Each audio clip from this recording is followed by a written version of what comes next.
अगर आप भी चाहते हैं कि SIS एंटरटेनमेंट्स का वीडियो सबसे पहले आप तक पहुंचे तो हमारे इस चैनल को सब्सक्राइब करना ना भूलें और साथ में बेल आइकन की घंटी को जरूर दबाएं।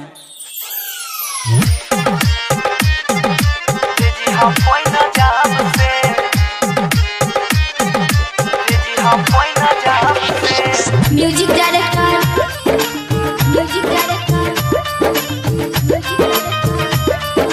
DJ Shivnarayan presented by Albina Recording Studio Simra।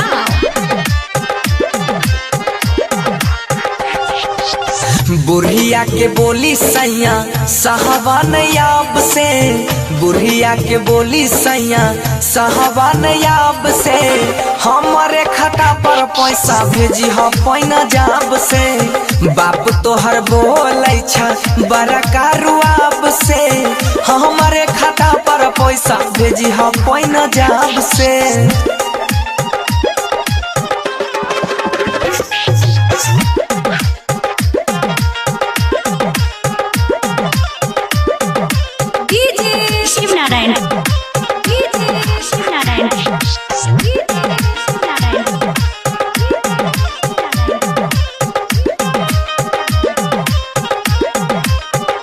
हाँ हाँ जहिया से कमावे गैला हरियाणा के मंडी, बुढ़िया कहे छा हमरा भाग नहीं रंडी,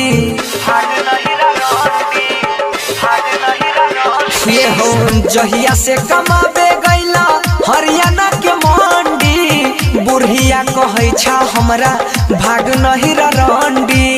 चले छाना घर में कोई के करो कहाब से, चले छाना घर में कोई के करो कहाब से, हमारे खाता पर पैसा भेजिया पैना जाब से, अपने खाता पर पैसा भेजिया पैना जाब से।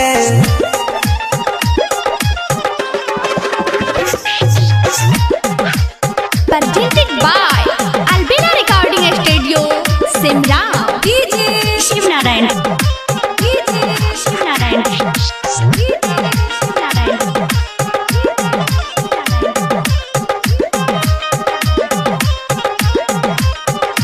हाँ हाँ भैंसुरा के बात न पूछा बनी गेला भरुआ, हमारा पचल बैठा मारे खाती फरुआ। हाँ हाँ भैंसुरा के बात न पूछा बनी गेला भरुआ, हमारा पचल बैठा मारे फरुआ। पशुपति जान गेला बनसी के भाव से, पशुपति जान गेला बनसी के भाव से, हमारे खाता पर पैसा भेजिया पैना जाब से, हमारे खाता पर पैसा भेजिया पैना।